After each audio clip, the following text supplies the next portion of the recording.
बीच गंगा जी में कोठा उठायो बीच। आप सभी का हमारे इस YouTube चैनल पे स्वागत है।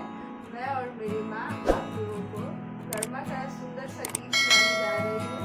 गीत अच्छा लगे तो लाइक करें, चैनल को सब्सक्राइब करें।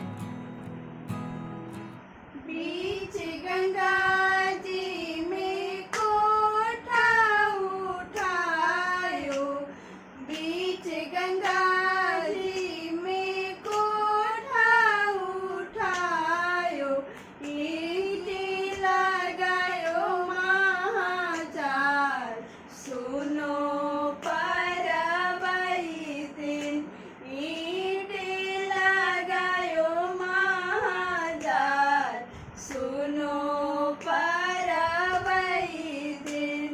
हमारो यादित भैया बड़ी रे भगतिया हमरो मानिया भैया बड़ी रे भगतिया हमारो निसंत भैया बड़ी रे भगतिया नीति उठी करे स्नान सुनो परबई दिन नीति उठी करे स्नान सुनो परबई दिन।